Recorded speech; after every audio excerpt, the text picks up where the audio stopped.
Shalom, my homies. Welcome to the Stacking Triggers podcast, a trading card game podcast where we talk about the goings on of the Magic the Gathering and One Piece worlds from a perspective of 230 somethings that are not able to be good at the game because they don't have the time. That's why. It's no other reason. I'm Dan. I'm joined by Bill, as per usual. Bill, what's up? Well, we're not good because we're responsible millennials who didn't who didn't get to just play cards all the time. But I'm doing all right. How are you, Dan? I'm fine. Living life, living La Vida Loca, as Ricky Martin once said. Living La Vida. Oh, no one knows what it means, but it's provocative and it really gets the crowd going. That it does. Like I want to get going. I want to groove. I want to sling some cardboard. Yeah. Oh, man. So in today's epi, we of course have our Fortnight and card games, and we're mainly going to be talking about MagicCon Amsterdam and all the goings on. We're not going to be talking about any of the card spoilers that happened. We'll touch on a couple things outside of like the actual Pro Tour stuff, but generally we're going to be focused on Pro Tour and how it shakes out for the modern metagame and what it means for your local metagame going forward until Wizards decides, hey, this Shuko card, we got to get rid of this. This card's a mess. Yeah, I'll save it. I'll save it. I'm saving it. Yeah. There's thoughts. Billiam. Mr. Billiam. Dan. How was your Fortnite and card games? Refreshing. Okay. Extremely refreshing. When we last talked, MH3 was barely legal, I think. Right? Like it was. Don't say that. You can't say the words barely legal. No, dude, because now I think of like is when I'm watching Comedy Central, like for like back in like 14, watching Comedy Central at like 1:30 in the morning, and it's like, it's Girls Gone Wild, barely legal. Oh no! Yeah, oh my god! Core memory unlocked. Yeah, core memory unlocked for those of again millennials. Oh man, there's so many people who, if they're like even 5 years younger, have no idea what we're talking about. No concept. But yeah, those commercials were insane. Sorry, continue. They were in. I am derailed, man. I need a minute.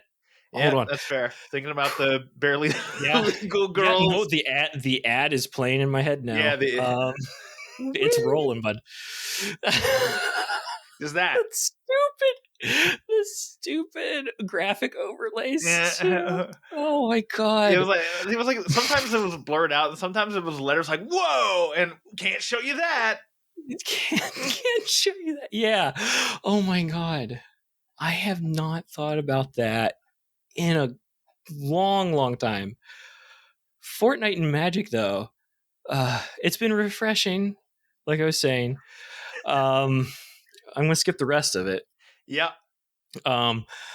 But yeah, I've been doing some brewing on my side of things. So I came up with two different decks, one of which is closely represented in the Pro Tour. Mine was a much worse version of it. Okay. But the first one I came up with that I took was a lands deck, basically using Wrenn 6, the White Phantom dude, and Ghost Quarters to constantly be blowing up lands for your opponent. Sure. Fun fact about Ghost Quarters, it can hit basic lands. Fun fact about Modern. Not many decks run more than one or two of each copy of land unless they're a monocolor deck. Yeah. Yeah. Wow. Yeah. And so whole game plan is to recur that fucking card and make it so they can't go and fetch a basic land at like turn 2 or 3. Yeah. Because the second they fetch a basic land, it's just kind of over because they run out of targets very quickly. Yep. Well, and Ghost Quarters makes them go get a basic. Right. Yeah. So Yeah, but it's terrible. It's a bad current rendition is bad. I'm still tweaking it. I think it's got legs. I just haven't found the right combination of everything yet. Um, went 0-3 at Yeah. locals. I could have told you were going to go 0-3 whenever you were like, yeah, it's red and 6 and white phantom orchid or white orchid phantom. I was like, oh, 3 colors. Probably terrible. Oh, it's fine. It actually plays pretty smoothly because like all the green is 1 drops. I think white phantom orchid is the only one, or white orchid phantom, whichever one it is. But it's double pip is the thing. It is double white, which is right. That's why I also run a boreal grazer and flare cultivations. Turn 1, have up to 3 mana on the field. Granted, it's all tapped, but boy, this it's seems fun. awful. It's fine. Don't worry about it. So bad. It's fun. It's a pet deck. It's not. It hasn't won. Like I think I won like 1 game Wow. online with it. Yeah, I ran like 2 leagues under 2 different renditions. So not great. Still working on it. I think there's some legs there. Anyways, that was the first week. Second week though, I did a version of the Jeskai dress down. Mine was more of an all-in game plan compared to what you are seeing at the Pro Tour. Sure. I had 4 Null Drifters, 4 Flages, 4 copies of Consigned to Memory, 2 Doorkeeper Thralls, because they block ETB effects. Yeah. And 2 Dress Down, along with a bunch of draw cards and the Galvanic Discharge, and specifically Tune the Narrative. Yeah, so that was my removal suite, basically. Not great, but I think it got 1 win. You're just going through it, man. Oh, I'm just going through it, but it's a blast, though, just being like, okay, here's my turn 3 Null Drifter that's sticking around and drew me 2 cards. Good luck. Yeah. Yeah. And then this past week, I did right, that's why we recorded early the one time. That's why I have 3 different reports. Yep. Yeah. And then so this past week, I did a Dimir Shadow build with Tamio and the Frog.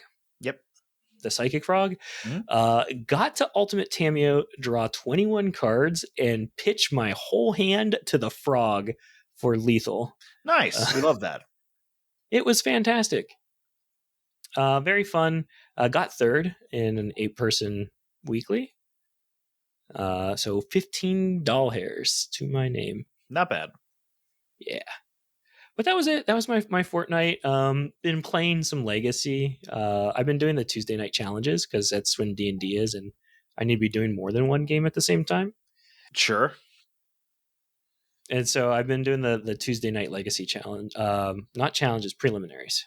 Getting stomped, but happens. Trying to practice it because I know Eternal Weekend's coming up. So yeah. But yeah, fun times. Dan, how about you? Did you get to play any Magic these past couple weeks? Yes, I've played a lot of Magic. And by a lot of Magic, I mean a little bit. So I played in 2 locals. One, I was playing Daniel Akos's Murktide list, where it's basically no changes. It's a standard stock Murktide list, except it has like 2 Consigned to Memory in the side. I have 1 Consigned to Memory because I can't find that fucking card.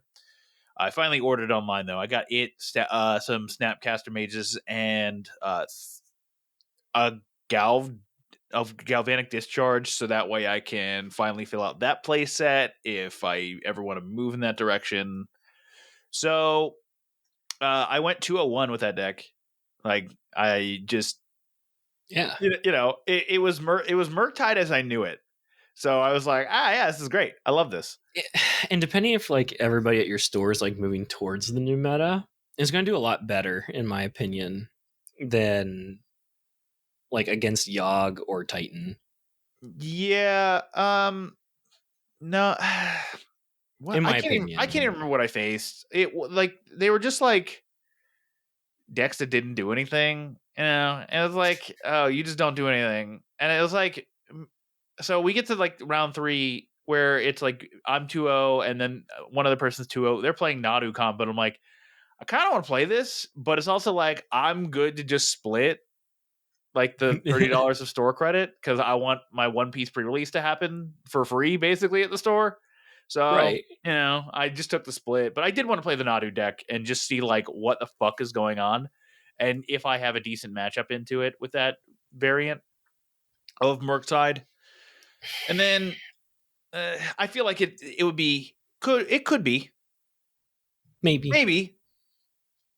I doubt Maybe. it though, based off of my results from this week. So this week I played a more like traditional MH3 variant of Murktide with invert polarities and Tameo, a split of Tameo and Ragavan.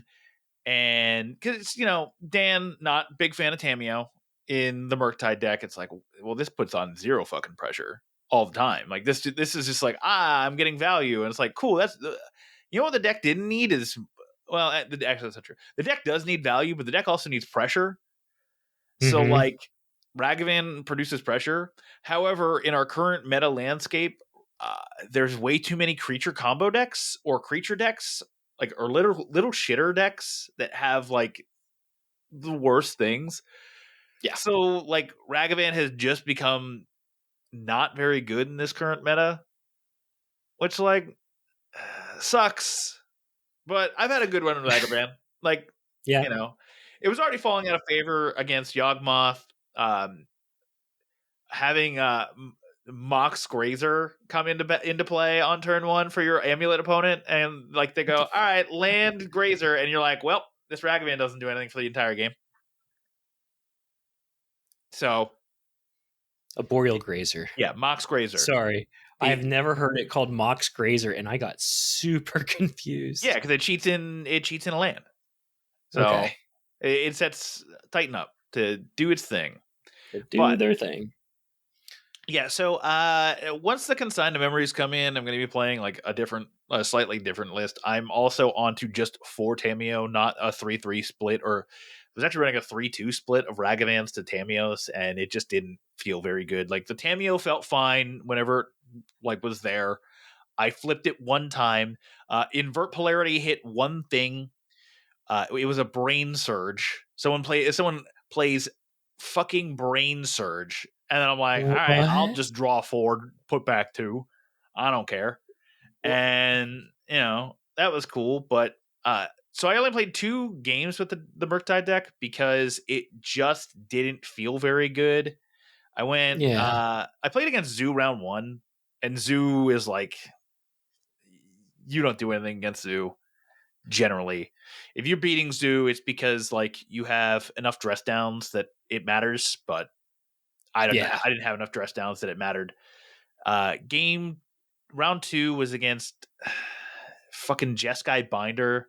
It was like Jeskai Stoneblade with like a Tameo package plus the Brain Surge, and I'm like, what am I fucking playing again? Like, why is this my meta? Why do people just bring garbage that doesn't like Brain Surge should be in zero modern decks, in like modern constructed decks. Zero. It's 3 mana Yeah. draw 4. Who cares? Oh man, buddy. I hate The Brain Surge. I hate it. Don't play that card. you would hate my meta. You've played in my meta. Yeah, and one I was fine with it. Like I was even fine with the Amulet player. I didn't give a shit about the Amulet player. It was like everybody else is like garbage ass deck. I was like, what am I witnessing here? All of your decks are bad. Yeah. Stop playing bad decks. Play good decks. Yeah. Yeah. The one guy that you I don't know if you played against him, but he was the one who did like the Pro Tour shuffle thing by his head at first. Uh Sure. yeah, I don't know. Uh I don't know. He's just been having a rough go of it. Every deck he tries to bring in is just just not doing the thing. Yeah. Yeah. So yeah, after 2 rounds, I was 0-2, and I'm like, I hate this. I don't like where this version is. It's hedging too much between like its 1-drop. So I'm just gonna stop playing this variant and then play Affinity instead. And let me tell you, what went 2-0 in the locals was Affinity. Nice. Affinity, really good. It felt really strong. It's the budget version with no Ugin's Labyrinth and no Simulacrum synthesizer. It plays Kozilek's Unsealing instead. And Kozilek's Unsealing is so good. It is a 2 and a blue for a Devoid Enchantment that says, it's right here. Whenever you cast a creature spell with mana value 4, 5, or 6, create 2/0/1 Eldrazi spawn creature tokens with sacrifice this creature, add a colorless mana. Whenever you cast a creature spell with a mana value of 7 or greater, draw 3 cards. So, you know what's in my deck? 4. Thought Monitor. You know what else is in my deck? Frogmere Enforcer. Do you know how many times there was one game I went draw? Okay, Thought Monitor, draw 5. All right, Frogmere Enforcer, draw 3. All right, Frogmere Enforcer, draw 3. All right, I have 11 cards in hand. And my opponent was just and like, and they all have Affinity. Here we go. they all have Affinity. And I was like, oh, there's my Kappa Cannoneer. All right, let me go play my Kappa Cannoneer with Improvise. All right, let me attach the Lava Spur Boots. All right, let me slam all the Cheerios that were in my hand. All right, you're dead now. You dead now. Kappa Cannoneer, great card. Great card. I love this card. Yeah, I think I have more than a playset. Needed. I think I have more than a playset at this point now. Yeah. I have 2 extras, but I got all of my Retro Border ones. I'm very excited about that. Nice. So yeah, I liked it. I played against Nadu round 1, or I'm going to call it round 1. It's really round 3. I played against Nadu.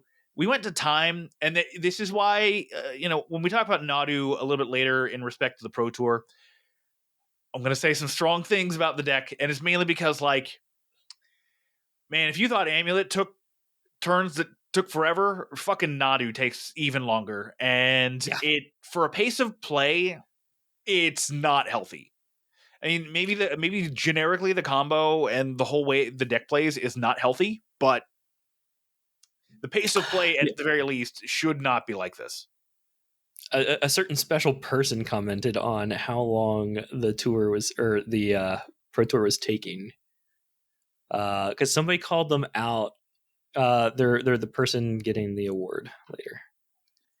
I don't know. Yeah. Interesting. Yeah, there's what he said. Somebody called them out saying, "What, you guys too old to play all the rounds?" And he replied back, "What kind of question is that? Obviously, yes. Tournament was also incredibly slow. Draft started at 9. Last round finished at 2100. Yeah, that's not happening. Very much too old for that stuff." Yeah, like that's just too much, man. That's what. I was gonna say, is there anything else you want to say about your Fortnite and Magic, or should we just roll? Well, so there's Magic, and then there's also One Piece. So let me burn through the rest of Magic. So I play against Murktide in round 4. This guy was playing a pretty traditional version of Murktide, but guess what? Guess what Murktide always loses to? Urza Saga. Urza Saga, best card against Murktide 100% of the time. You know, this is a really good card against Murktide, which only generally has spot removal for creatures. Kappa Cannoneer. Ward 4 is a house. It's a house. Like what? Oh my god! You slam that on turn 3, and they just look at it, and there's like, I can't deal with that. I guess I just die, and that's exactly what happened. I slammed it twice, and they're just like, I can't deal with this. Like they were tapped out every time, and I just was like, sure. They even went subtlety on one, and I went, all right, I'll put it on top. I'll put it on top and pass. Oh my god, I love doing that. I love like when they subtlety and you put it on top and they're just like, god dang it. Yeah, I was like, oh, I'm just gonna play the card you can't deal with again. Like you have to have evoke subtlety again, or like a counter spell to deal with this. And if you're countering this, like everything else I already have in the battlefield matters more. So, you know, I'm just gonna go with it. But yeah, Kappa Cannoneer, a house. I can't wait to keep playing with more affinity. I'm not going to say it's going to be like my RCQ deck, but like it's so fun. I think it's so early right now in the new meta that it's hard to call RCQ picks right now.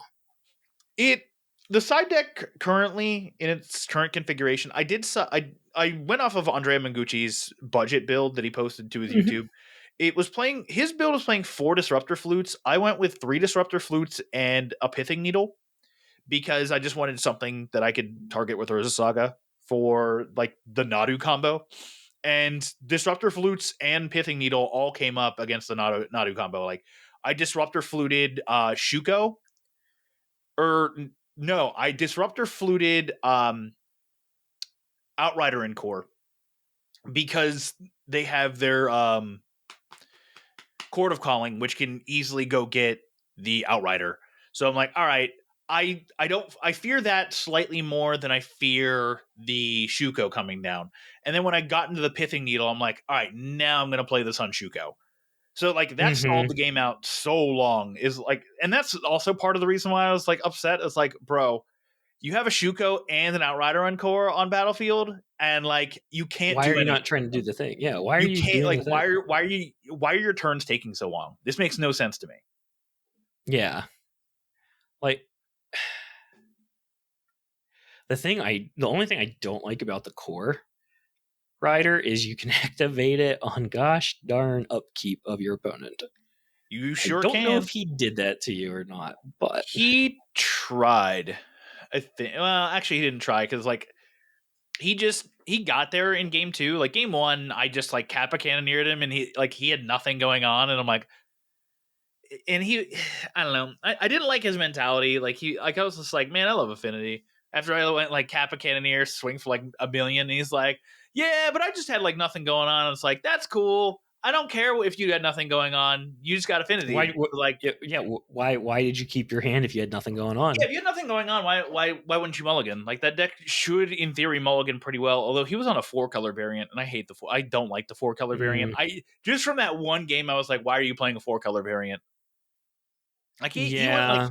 turn 2 Thoughtseize, and I'm like, Although okay, here's my handful of cards that don't matter. Thanks. yeah, handful of cards that don't matter. So to quickly go through One Piece, I played in 4 pre-release events. I got Four. almost all the cards I wanted for all of my decks. I had to trade for a Nice. couple.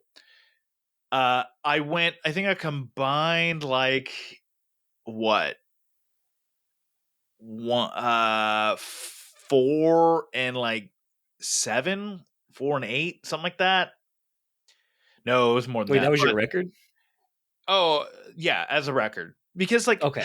I have said this before, I fucking hate limited. I hate limited in all its formats. I hate the make chickens out of chicken shit. Like I even tweeted out, I cannot believe the Pro Tour has 6 rounds of, hey, here's this awful format that you can't control what you're playing. So, you know, Yeah. That's the part that would terrify me about getting to the Pro Tour is like, I am going to do awful at draft. I have no idea what is actually good.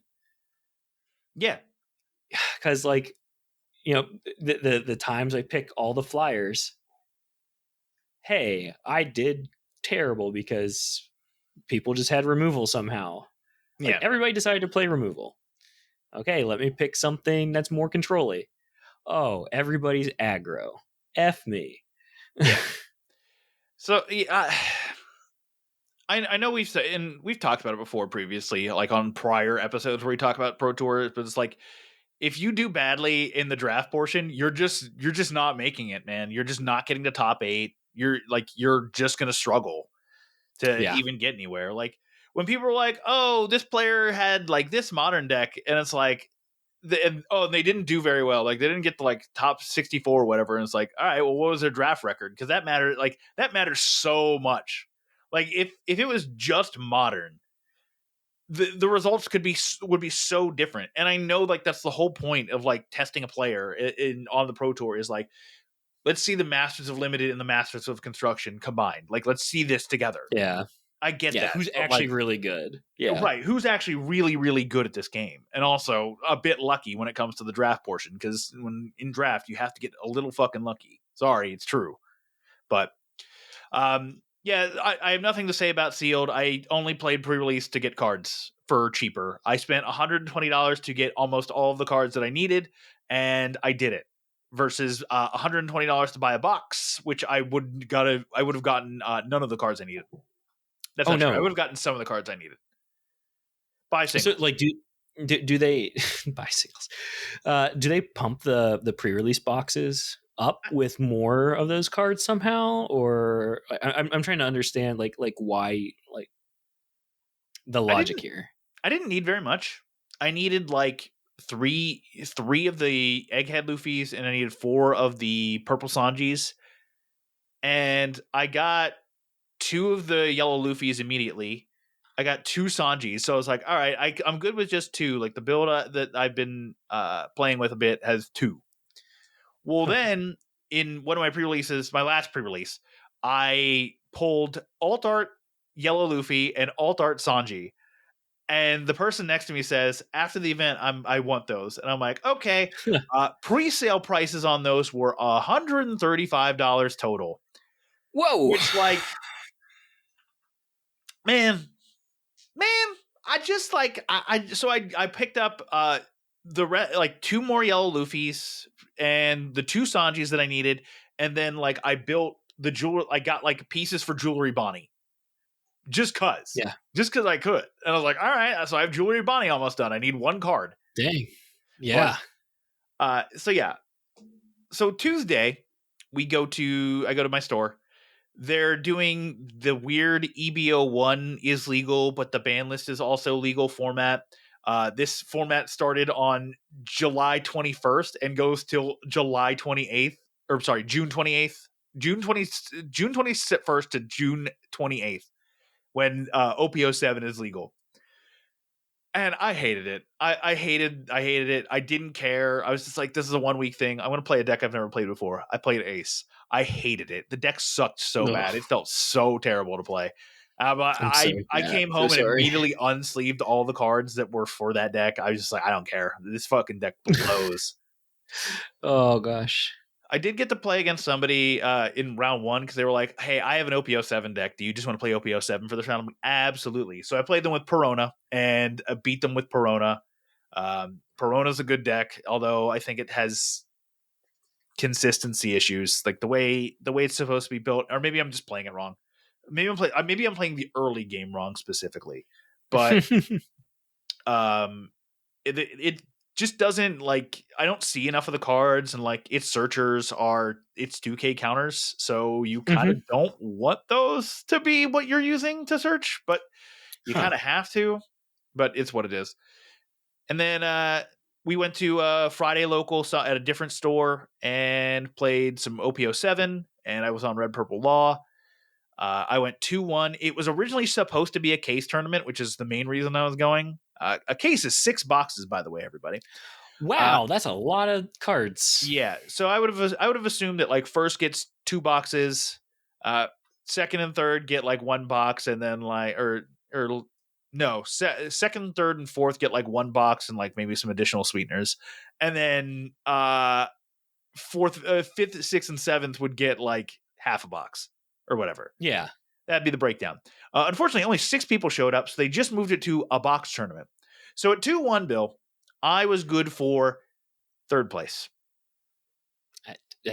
How? I lost to the person who got second. So Oh. there were two 2-0s going into the last round, and whoever Yeah. won was obviously going to be the winner of that. I was kind of hoping the guy that I beat, or that I'm sorry, that I lost to, would be the one who won, so that way I could potentially jump the other guy and go to second. Because there is that outside chance where I can't, because it's like we both lost to them. Although I think his Hmm. breakers be slightly better, so it'd be a long shot, but it'd be possible that I could jump him to go to second. But it did not work out that Hmm. way. The other guy won. So the guy I lost to got second. I got third. Uh, Nothing really to talk about. Like, it's Red Purple Law. It was a go first version, which I wanted to try, and it seemed okay. My curve for in the second round, the one that I lost, was weird, and I even mulliganed that it stayed a weird curve. I think actually the first hand was better, and I should not have. I probably like comparatively should not have mulliganed that hand. Like it had everything I wanted really, but Mm-hmm. just didn't curve out right. So I was like, this doesn't curve out right. Let me do something else. And then it was like, shouldn't have done that. This hand is worse. This Oh, sucks. So yeah, I proceeded to lose from that spot, but it's okay. We played again, and I cooked him. So it's like it comes down to he's on Boa Hancock, I'm on Red Purple Law. It comes down to how many Rush Kid Killers do I see, and how many Gravity Blade Raging Tigers does he see? Because Gravity Blade hmm. Raging Tiger says for 7 Dawn, bottom deck 2 characters with costs of 6 or less. So yeah, for 7 Oh, Dawn, you can remove 2 bodies on Red Purple Law's board, which is massive. That is huge. oh man. Yeah, and when they are on even curve, it's even bad. It's even worse because like they can just like they go like the prior turn they've probably gone like okay, Boa Hand like 6 cost Boa Hancock to freeze one of your characters, and then bottom deck your 1 cost, which like doesn't matter as much, but then they're just like, all right, I have my leader, another character, and Boa Hancock, the 8K Boa Hancock, to swing into the characters that swung last turn, and then I can Gravity Blade Raging Tiger 2 characters I didn't KO, and they can just clear your board on 8 Dawn. Like it sucks. So I Jeez. think that's the one matchup where I definitely should try to take second if possible, just for that specific interaction, and force them to use Gravity Blade either on 7 Dawn or on 9 Dawn, which would Huh. be a big swing for me because I could actually maintain pressure. But I don't want to talk too much more about that. Red Purple Law good. Probably playing that next weekend at the store regional that I have. Yes, because you have that one. Are there 2 store regionals you're going to? There are potentially 3. I'm I waitlisted knew. I for knew 2 of them. you're waitlisted. Okay. Yes. One's right. One of the waitlisted one is like right down the road, and they're doing like a side event. So I'm going to try to show up for the side Yeah. event and see what happens there. But the other one's in South Carolina, and so and it's like 3.5 hours away. So unless I am for sure off the wait list and actually added to the event, I ain't going. Oh man. Okay.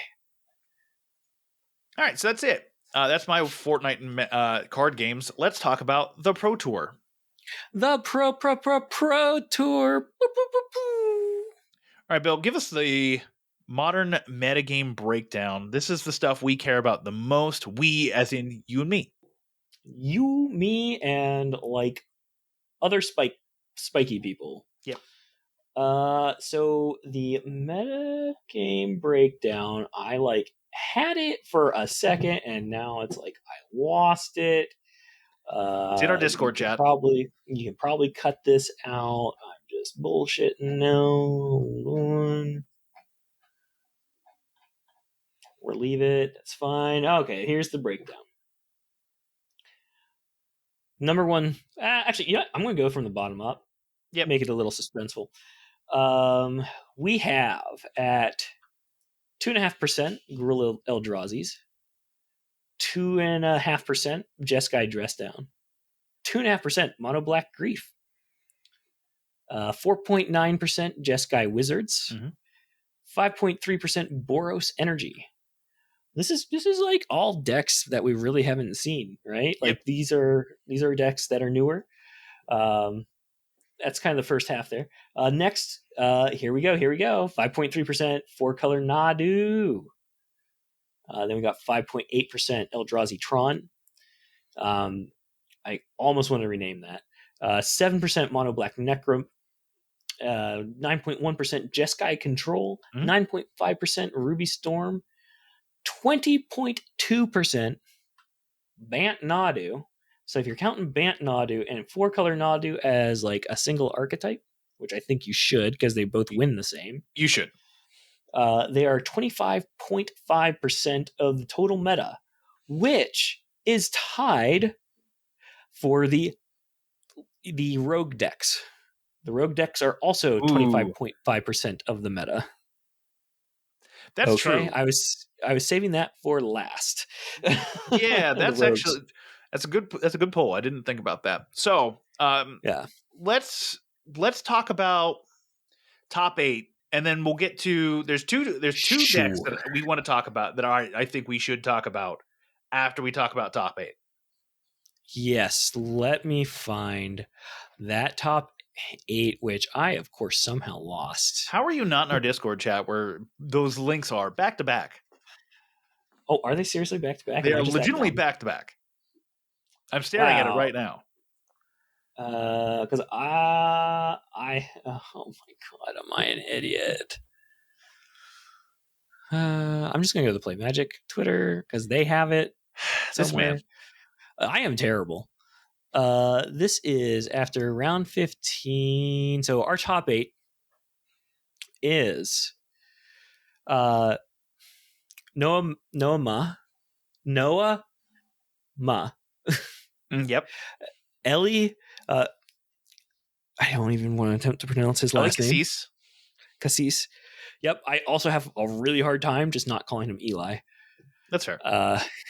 Jason Yee, Javier, Simon, Nelson, Nielsen. The one I said hi to accidentally in Chicago. Yeah, that was fun. Yeah. Ken, Yuku, I think. Yeah, actually, it's Oh, Ken. Bill, you're looking at the wrong top 8. I have the true top 8.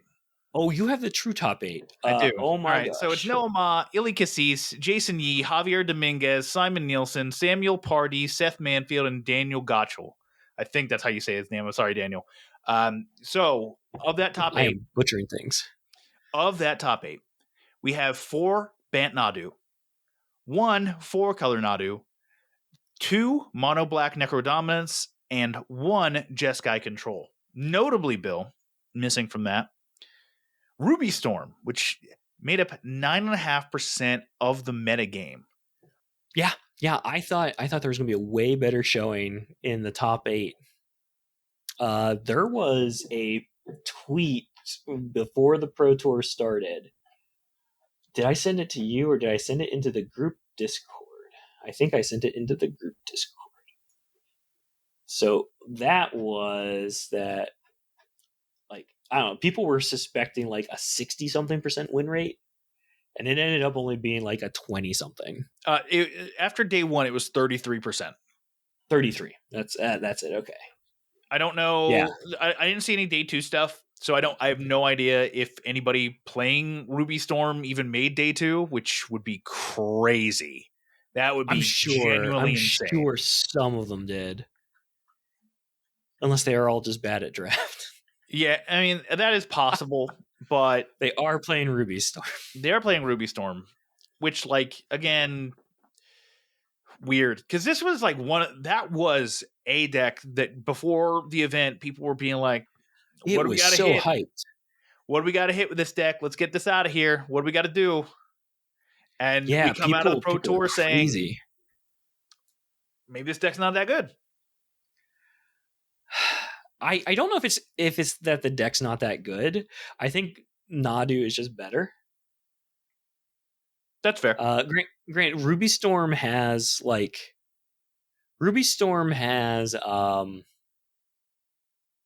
like a turn 2 kill that they can pull off. Whereas I don't think that Nadu does. I think Nadu has to get to turn 3 or to land drop 3. Right.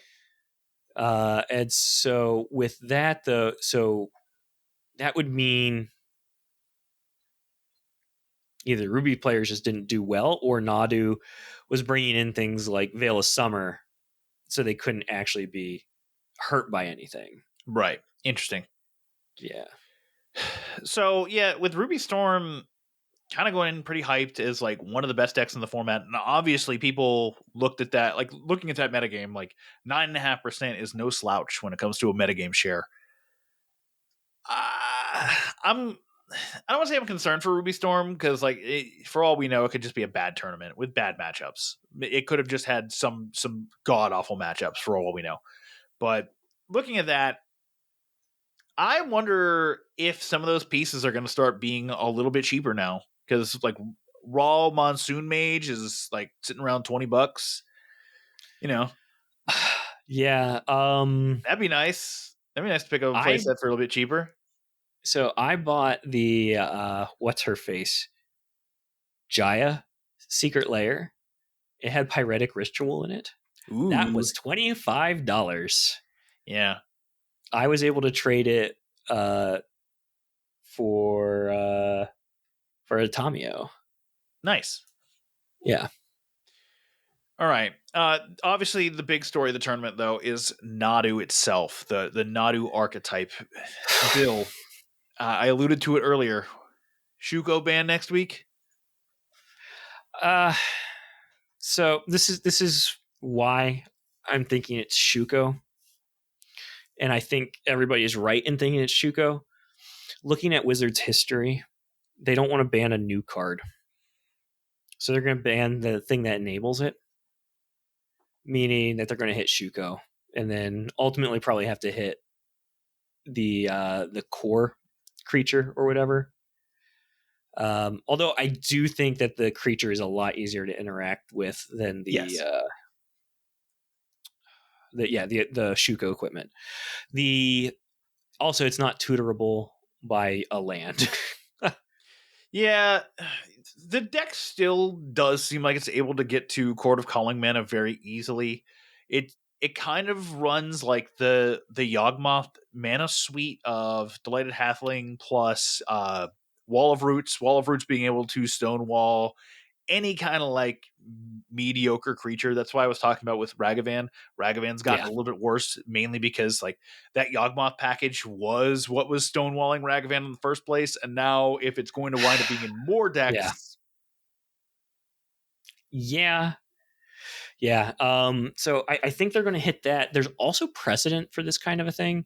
People are thinking this is like a Hogak level threat, where they ended up banning the enabler first, and then ultimately a couple months later having to ban the actual card.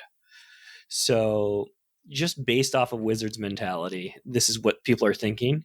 Now, I don't know if Hogak was released during Hasbro times or not. It's a good question. I Uh, have no idea. yeah, I don't either. I wasn't around for that. So we'll see. Yeah. We'll see what happens. I definitely think something from the deck is going to take a ban, just because of the top 8 results and the meta share at the Pro Tour itself. Yeah, it's the meta share plus the conversion rate plus like the general win percentage. The general win percentage off of day one was It's it probably really averages high. out to about like 57%, I think there which was hold on. Actually, I sent you earlier yep, the actual that win yep. percentages of the whole thing. 58% win Yeah, well, percentage. that was Friday. That was just Friday, Oh, that was just Friday. as Sorry. opposed to the whole tournament. I don't think we've gotten full win rates for the tournament yet, but compare the Friday win rates. I'm going to average it out to about 57% for the 4-color and Bant Nadu Yeah. variants, which Yeah. puts it 2 percentage points behind the Mono Black Grief deck, which comparatively only had 6 players or 2.5% of the meta on it. Oh yeah, wow. I didn't even see that on the Mono Black Grief. And those soul spikes are just expensive. And I'm so mad I didn't buy them when I played that Black Burn deck or that Yeah, Rakdos Burn deck, because they were $3 and now they're like 20 something. how could you? Shukos are also stupid expensive. Yeah. And I should have just bought them because they were a legacy staple for a deck called Syphilid Breakfast. And I Yep. should have just bought them because they were less than $1, and now they're like $30. They sure are. So yeah, um, with Nadu, I definitely do think the card at some point is going to eat a ban. If it continues to be a problem after Shuko is banned, because it's Shuko, like it just is. One The mana only to trigger probably at least 6 times to place a card either into your hand or onto the battlefield, and then there's just so many things that they could have done to make Nadu not broken. Like, yeah, it could have only triggered once per creature. It could have been a 3 toughness creature. It could have been a 2 power creature. It could have put the lands in tapped. You know, Yeah. Yeah. Yeah. I think, I actually think that's right. The lands in tapped, because then they would have to have something like an amulet as well, or they would need to have the enchantment that does it, spelunking. Yes. So yeah, I think them being tapped would make it have to have multiple pieces, which would be a lot better than Yeah. just the A plus B. It would be A plus B plus C. Yeah. I wouldn't mind seeing quote unquote fixed Nadu at some point. You know, like we were talking about before Fury got banned, like, oh, just introduce fixed elementals, you know, that only have cast Or triggers. or the whatchamacallit, the actual big probably enabler of the deck is also the landfall creature from MH3. Springheart and Tuco. Springheart Nantuko. That's probably the other one No, that I don't think they're could gonna have ban that been. card. That card, I think that card is good. I just don't think that card is the problem. I think it becomes a problem That's because every time a land, like, it's the fact that, you know, landfall trigger, create a thing. All right, that can be targeted twice now. right. Yep, exactly. And guess how they win? They win through combat with all those creatures. I mean, yeah, you could do They that way. they have dropped the Thassa's Oracle. Really, Yeah, yeah. Players have found that they don't need it. I don't agree, but okay. Yeah, yeah. They have found that yep, we don't need the Thassa's Oracle thing. We can just do this loop an infinite amount of times once it's assembled, and as long as we can protect it, it doesn't really matter what happens to our board as long as Nadu and the thing is still there, Yeah, because they have grief as well, which they target themselves to put everything back. endurance. That's the word. Yep, endurance, not grief. Sorry. Yeah, so they can just loop an infinite amount of times with these fetch lands too, right? And just fetch and get nothing until they run out of life. Yeah, uh, Yeah, yeah, it's bad. yeah. It's I brought it up during my Fortnite and Magic, but like, the the fact play that that pattern's deck goes to terrible. time, like, I hate going to time at locals, and nobody should be going to time at locals. Sorry, you just shouldn't be. So, like, I we're going to time in locals, and it's because you're taking turns being like, well, the math says here I should do this.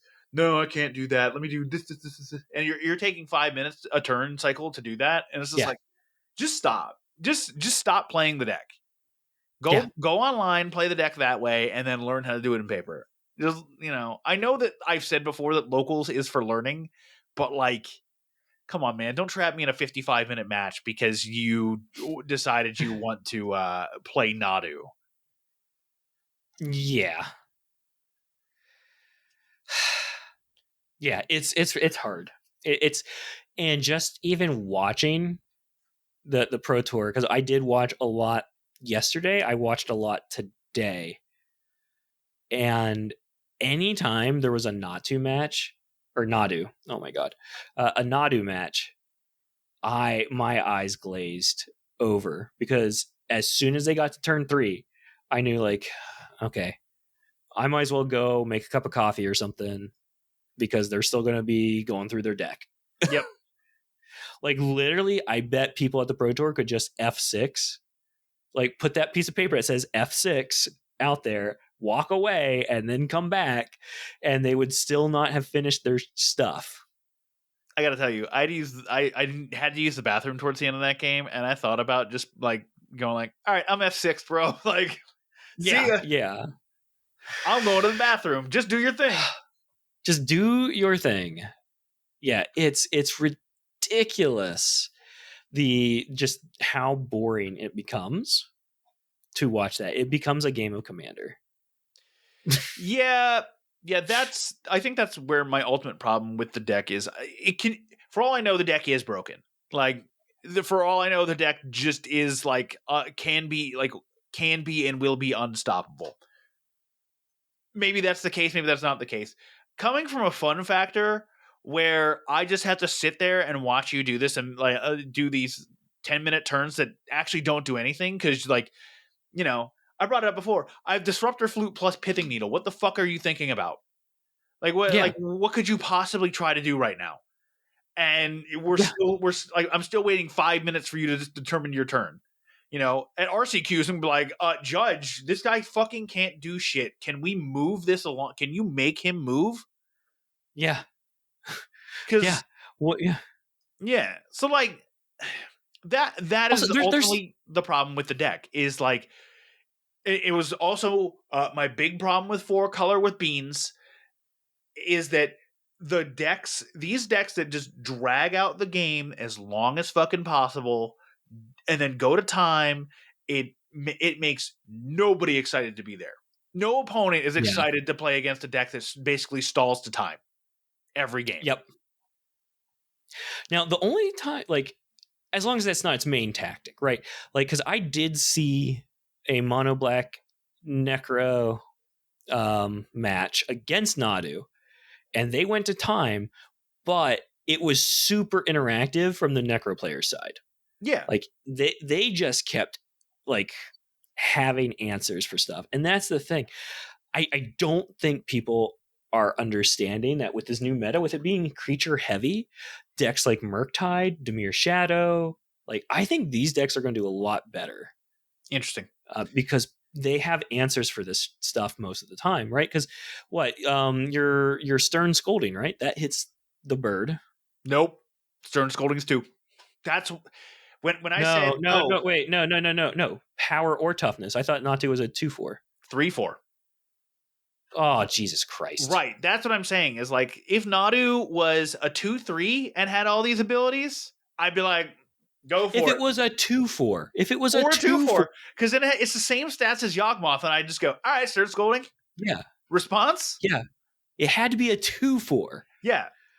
Like I get it. Okay, you don't want it to die to lightning bolt. That's fine. fine. But come on. Give it some Like, level of counterplay. Like the fact that it is a 3/4 is insane. Like and the 3/4 is not because of like I don't if that fucking thing swings, I don't care. It's 3 damage. Who cares? Yeah. Nobody's going to care over 3 damage. No, I care about like, hey, give me another avenue to be able to counter this one card. Like because this card needs a level of counterplay because hey, guess what? This Unholy Heat actually will trigger Nadu. Because it that's will. stupid. That's stupid. That's so stupid that that triggers Nadu. It's dumb. I'm sorry, it just is. Tidebinder is a lot better now. Tidebinder is a lot better. That's why I actually think like the Wizards version of Murktide is going to be a little bit better. Is that like snappy? Because like you like if they go okay, equip Shuko to Nadu, and you're just like, all right, that's cool. How about I go Snapcaster Flame of Anor, deal 5 to Nadu, kill the Shuko. Yeah, that or like Tashana's the stupid trigger. Tashana's the trigger on Nadu. Yeah. Because that removes all text from Nadu, meaning all creatures lose all text. Actually, let me read how Nadu reads because I don't. Make sure I'm reading it right. Oh, of course. Nadu MTG. Thank you. All right, Nadu Winged Wisdom. I don't want to know what came up. No, it's just like if you just type in Nadu, it was whatever that is. All right, creatures you control have whenever this creature becomes the target of a spell or ability, reveal a top card of your library. If it is it's reveal. Yes. My fucking opponent was cheating. Oh, cheating. What were they doing? They were just adding at the hand. Oh, yeah. If it's otherwise, a land, put in your hand, this ability triggers only twice each turn. Yeah. Nadu's winged triggered ability. Yeah, so yeah, Tashana's does work on that. Because there's the first trigger, and then Tashana would be the second trigger onto Nadu. But you would have to hit the trigger from the Nadu. Right. Yeah. Yeah. So like if you held it and they started hitting like tokens and stuff, yeah. You do Nadu last. If you're the Nadu player, you choose Nadu last. Yeah. If you can. Yeah. Because like there's a lot of times that they just raw dog Nadu and hope it works. Yeah, that's a strategy. But yeah, generally what I saw was they go like Halfling Wall of Roots Nadu, and it's like, okay. Fantastic. What do in this spot? Yeah. Yeah. I don't like it. It's not fun. No, Nadu needed more interaction points, and they've given it none. Like for Murktide, you have to hold up 2 mana. Like And if you're on the draw, you have to hold up your 2 mana. and what's terrible too is it's not that it's an indeterministic, like, no, it is an indeterministic loop, meaning they could fizzle by drawing, like, just hitting not lands. Right. Right. If Yeah. they have Spring Heart So and they hit no lands for a while, they're just like, oh, well, I they're fizzled. done. Done. Yeah, they're done. And that's great. That's what you want to see. But it makes you have to wait the Yeah. entire thing. The Storm deck, if they can just be like, yep, I have it unless you have interaction. Yeah. Where the Storm deck, yeah, I have a million rituals plus Wish for Grape Shot. You just want to go next? Yeah, sure. All right. Yeah. Yeah. Like, I would much rather do the storm, be against the Storm person than the Nadu. But yeah, all honesty. I just think from a fun perspective for everybody, I think Nadu needs clipped in some kind of way. Man, if you just went like, all right, we made a mistake with Nadu. Here's a card here's a new card from MH3. It's called Nadu Wing Wisdom. It's a 2/3 and it's all the same stuff. It's just like the ability triggers once per creature each turn. You know, if they just gave it all the good nerfs, it'd be fun. I'd be like, great, love this, thanks. Yeah. Oh man. Yeah, like, it's dumb. I hate it. I just really, really want the pattern that Nadu brings out. Yes. Solitaire decks, like, it's a big reason we stopped playing Commander, our group. Like, Right. it was a lot of like Solitaire. Like, there was a game where I was playing Veyron Voice of Duality, and I was just like, all right, I have a million Shaman Wizard triggers to go through because I have both Veyron and Harmonic Shaman on the battlefield. All right, so all my triggers triple. Let me play out this turn for 20 minutes, and now everyone's dead.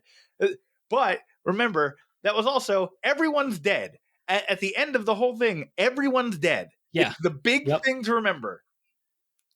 That's true. Everybody was dead. Yeah. So, like, you know, we'll go with that. But with not, with hammering it home, the play pattern's not great. Would love to see what Wizards does to curb it. I actually would like to see, like, not an emergency ban list, but like maybe a week after the Pro Tour, be like, hey, we went through the data, we reviewed a lot of the VODs.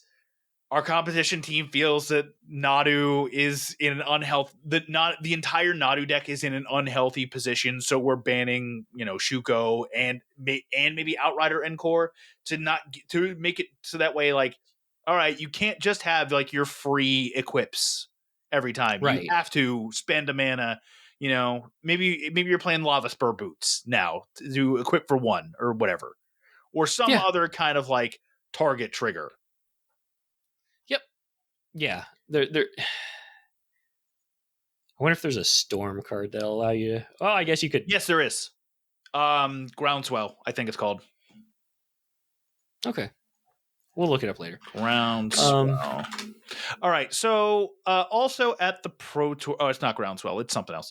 I'll worry about it later. It's a red card, and it does that. Or it says target creature can't block this turn or something like that. Oh, yeah. And with Storm, so that would work. All right. So let's move on to the cheater of the Pro Tour. It's not One Piece this time. We finally have a Magic the Gathering cheater in paper. It's over. One Piece's time is here as the clean game.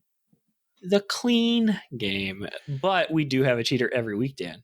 Every time. Every epi, it's a new cheater. It's amazing. It's great. I love it. We always have content. Always. So to go into this one, this was on round 13 of the Pro Tour. Crazy. So that was today, by the way. Round 13 playing for high stakes. Like, not only was it playing for high stakes at the Pro Tour on round 13, it was televised. It was a feature match, bud. Yep. It was a feature match. You never do the cheats on a feature match. That's how you get caught. 100%. Yeah. So it was round 13. It was Bart Etten who was paired against Javier for the feature match. On turn 3 of game 3, Javier played Flage to deal 3 damage to Bart's Nethergoyf, which at the time was a 2/3. It had only 2 types in the graveyard, so that's how it became a 2/3. Because Nethergoyf is awesome. It's just like Tarmogoyf, except it's only your graveyard. Correct. And 1 mana less and in black. Fantastic. Yep. Good card. Also has a escape cost. Does it really? Which it does. I didn't realize that the other day.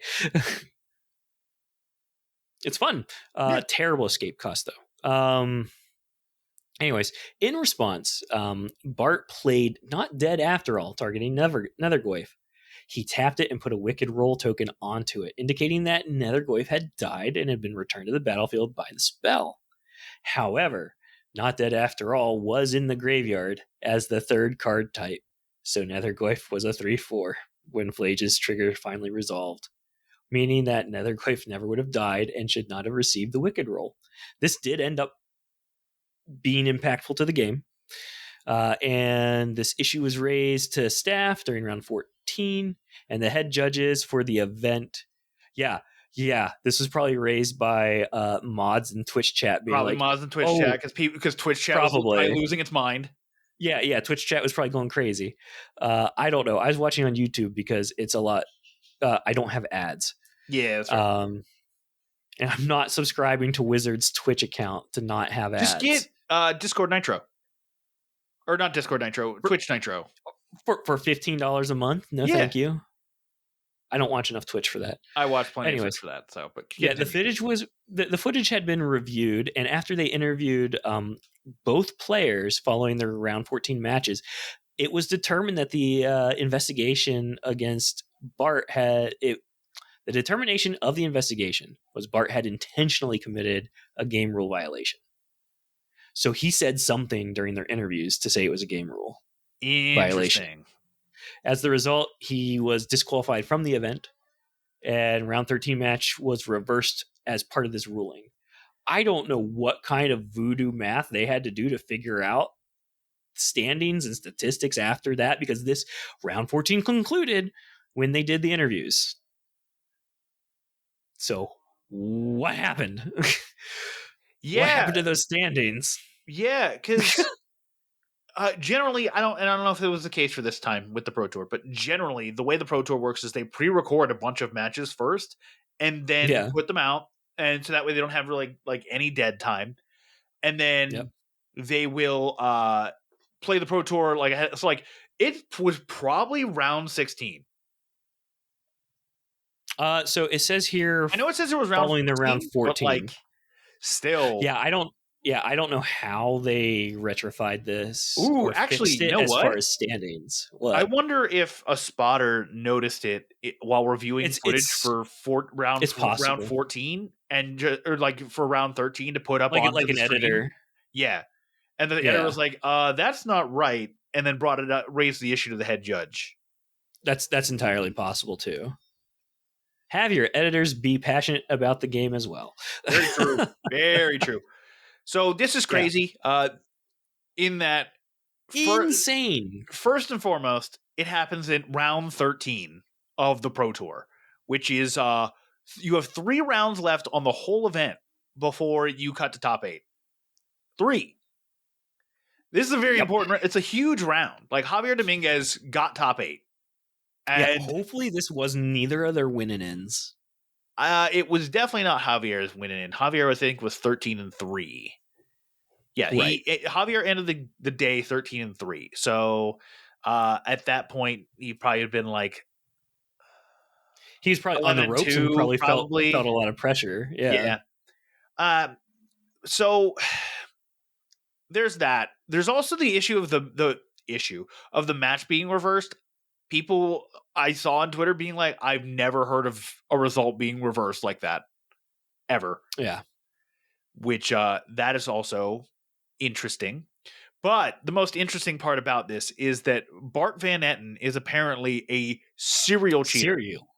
Yeah, I saw on Twitter people who have been like, "Oh yeah, this has been going on for a long time." Yeah. So Yeah, this brings into question, why is this man here? yeah. If he's a known cheater, why is he allowed to play? We talked about it with One Piece, where it's like, Yep. okay, these cheaters are getting like 6-month bans, 12-month bans. Is there an escalation? What kind of escalation is there per cheating incident? This, it just Right. doesn't seem like there's any kind of punishment. You're just DQ'd from the event and that's it, which is crazy. Yeah, I think Wizards has to make a statement this week or maybe the week after following the PT. And I think they have to say that he's been dropped from the Pro Tour. Yes, I, because I think I think at a minimum he needs to be dropped. I agree. I Yeah. think depending on standings, I think top 64 remains on top 64 or top 32 remains on the Pro Tour. So assuming he was disqualified from the event means like he was dropped completely and therefore is ineligible for any kind of prizing. I'm hoping that's what that means. It doesn't like Yeah. there's not really any clarity with that, but I'm just assuming that's what that's going to mean. So if that's the case, then they don't have to say anything. It's just like, hey, he's not qualified But for the next Pro so Tour. He's so not getting any money. my thought is too though, but the Pro Tour has that point system, right? Ooh, yeah. If he has the points to still be in the Pro Tour, or there's certain like guest appearances they can make or something, like The certain guest people can make appearances, sorry, the guest appearances only apply to Hall of Famers. Hall of Hall of Famers. Okay. Famers get to pick Okay. one Pro Tour a year that they were not previously qualified for to then play on. Nice. Okay. That's how that works. All right. Yeah. So I think they have to at least make an announcement being like he does not have enough points to do it, or he does and we're not allowing him to continue. The point system generally applies to world championships, I believe. You can I only thought like it was the Pro Tour in general. I don't know. I don't know for sure. I thought it was just for that season's worlds. In which case So you I hope he doesn't have enough. yeah. Like, I don't know. Also, you and I have no idea because we don't get that high in play yet. Yeah. So, yet. Again, I'm saying yet because we're yeah. going to get there. Again, our highest accomplishment is an RCQ win, and it's mine. Yeah. No. Yeah. RCQ. Yes. Sorry. Yes, RCQ, not an RC win. If I was an RC winner, man, this would be a different pod. People would actually listen to this podcast. You guys would listen to us. Yeah. Hey, this guy won an People, RC. He's got to be good, people, right? No. people would tell me how bad I am. Yeah. My friend's an RC winner. What the fuck do you know? Yeah. So that's it. I think Wizards does need to address it within the next 2 weeks. I think they have a little bit of time. Yeah. Um, I wonder how but many more matches he had on that were potentially on coverage but not used. yeah, I'm not sure. Because I have no idea. if he's on a feature match in round 13, he's obviously doing well enough to be Mm-hmm. like in consideration for feature match area. So, I mean, we'll find out. Yeah. Maybe there's other footage they can review and be like, "Yep, he did something similar multiple times during the event," and we're just like, we're done with this shit. Like, we can't have this guy around anymore. Yeah. I'm trying to see here. Oh, apparently he's had a past suspension. Interesting. Yeah. How long was the suspension? I don't know. Uh, This is also just Reddit hearsay. Yeah, because Wizards, I don't think publishes their suspension list. Yeah. And I hope they do share it with TOs to be like, hey, That would be nice. Yeah. don't let these people in. Like, yeah, they can be for the. Like I said, I think cheaters are fine playing in locals. Obviously, if they're cheating in the locals, then that's up to the store owner to get them the fuck out. But beyond that, these cheaters shouldn't be playing in anything at all. Yeah, and let's see here. Yeah, I'm just trying to see. Oh, apparently there's an MTG Rocks article about it. About this current thing or about About another? this guy. Oh, how old is the article? January 23. Jesus Christ! How many Mm-hmm. incidents? Oh, MTG cheater apologizes after winning $20,000 is the Oh my headline. god! Yeah. Speaking of which, the guy who won the two One Piece tournaments back in March still has not apologized and still has not posted on Twitter since he got caught cheating. Oh no. Yeah, so that's something. Yeah, so this one here, he says typical interaction, mushroom bubble, blah blah blah, fine land. It looks like top asset point draw. Yeah, it's just more like game rule violation things, like improperly handling card sequencing and events for bad board states.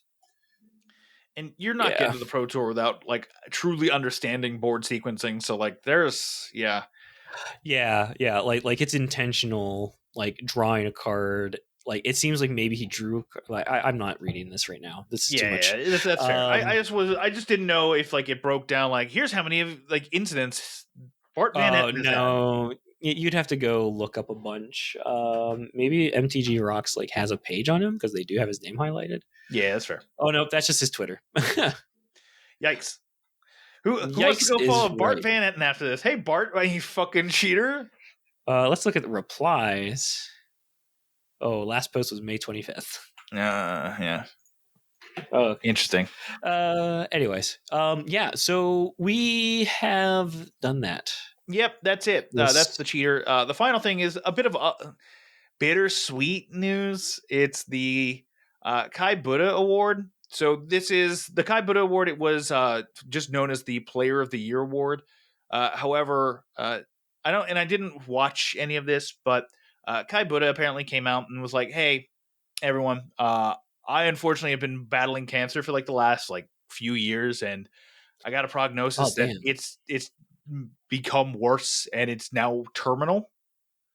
So I don't have much longer left with this. So, and like, I don't know Kai Budde. Like, I know of his accolades. I know he top aided Pro Tour Lord of the Rings last summer with Rhinos. Like, incredible accomplishment for a guy who really didn't play that. I don't think he was playing that much at the time, but like top aiding at the Mm-hmm. Pro Tour, like insane. Yeah. But like he's a pro's pro. Like he's an idol to a lot of pro players, and like I heard that Reek Duke was crying over the announcement, Oh like over his no. announcement. Like it's sad because like that's horrific. Obviously, like fuck cancer first and Yeah. foremost. But like I'm glad Magic, like Comp Magic decided, hey, let's honor Kai because he's like Kai is a Hall of Famer. You know, Kai is a Yeah. legendary Magic player, despite the fact that I don't know enough about him. And I'm hoping Yeah, I like, feel terrible. I didn't know about any of this until you just said it. So oh I'm wow, very yeah, I had no idea. Um I thought it was just oh, he's getting to be player of the year. no. Like the like that's the way I interpreted all of this. And now I feel like a huge piece of shit. Nah, you're fine.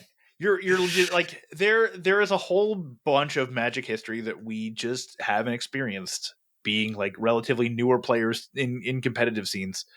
And Yeah. that's why like the Will Hall experience Twitch channel is pretty useful because like you get to see old Pro Tours and old like major Magic competitions. And I'm hoping like Will goes through and is like, here, I'm like for the next like month, I'm just gonna put up like Kai Budde Pro Tours that he competed at and won and like top aided and stuff like that. So that way we can, people like us who want to go like who want to find out more about Kai and what kind of player he was, Yeah. watch those Pro Tours and just like, wow, damn, this dude was cracked. Like what a player. Yeah.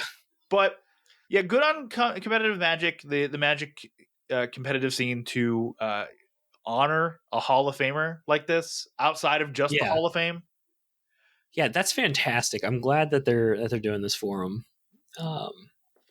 And I hope it sticks and that it's just this forever and Yeah. it's not like something that they go back later and change back or like Yeah. unless never mind, unless nothing. No, because like the NHL did this for a bit. There was the Lester B. Pearson Award, which was voted on by the players as like the most excellent player for the season. Yeah. Now that's the Ted Lindsay Award. And it's like, but why? So why do we change? I don't. Maybe Yeah. Lester B. Pearson did something real fucked up, and we're just like, that was my unless thought. yeah. Like because like stuff comes out all the time, unfortunately. I mean, look at About Doctor events. Disrespect. Honestly, yeah, that's kind of like where my head was thinking because that came out. Was that this week? that was this week. It's been a long week, bro. Holy shit! This It's has been been a long week. week, man. What the fuck Man, is it's this been timeline? Yeah, but yeah, I mean, I'm sorry to hear about Akai. Like that. That's horrific. Like I can't imagine being like, thinking everything's going better. Like you're battling, pretty considerably, and the fact that like during that time you're still top 8ing a pro tour. What kind of legend are you? Yeah, but like he goes through that, and now to get that diagnosis is horrific. So I'm thinking of you, Kai. Like I don't know you very like personally. I don't know you as like a Magic player, but like as a human being, what you're going through is horrific, and I hope nobody has to go through ever again. Yeah. Yep. I feel bad. Yeah. Okay. Yeah. Sorry, I end on a downer, but that's the show. Unfortunately, to end on the downer of the Kai Budde Award, the bitter, like I said, bittersweet. Sweet that they're honoring the player, bitter because of why they have to, or why they feel they have to honor the player. Yeah. Yep. I'm just happy for them. Yeah. Doing like this is a good thing to do, and we should all be like Wizards, Magic people who are in charge of this awards stuff. Yay. More things like this, please. Right. Less things like Nadu. Less things like Nadu. 100%. All right, Bill. That's it. That's the Stacking Triggers episode. We'll next episode generally probably go over the final results of the Pro Tour. Fingers crossed if there's any kind of announcements post Pro Tour regarding an update to the ban list for the modern format. We'll see. That's what we're hoping. We're hoping a little bit of fingers crossed for that. But if not, prepare for Nadu Summer. Nadu Summer. And then also next week, I will talk about my One Piece Store Regionals experience, and then potentially modern tournament that I will have gone to earlier that day. Is that the your RCQ? No, I forget when the RCQ switches. RCQ switches in August. So first weekend of August is when everything switches over. So prepare for your modern RCQs on August 3rd. Prepare for Nadu Summer. Nadu Summer. Nadu Summer. It's going to happen. Yeah. Nah, dude. No Nadu Summer. Nadu Summer. Yeah. Please, love God, no. But thank you for listening. If you're listening on your podcast app, please leave a rate and review. Or if you want to watch the video instead, you can go to our YouTube channel, which is also linked in the show notes, and subscribe and like the video there. Hey, YouTube, do the things I just said. And if you want to if you want to listen to the podcast, instead find it on a podcast app and do all the stuff I told you to do with podcast apps. Synergy. Yeah, do it. Synergistic. Yes. It's like lands coming in untapped off of a triggered ability. It's synergy. Synergy. But thank you all for watching and listening to the Stacking Triggers podcast. We really appreciate it. And keep calm. Spike on.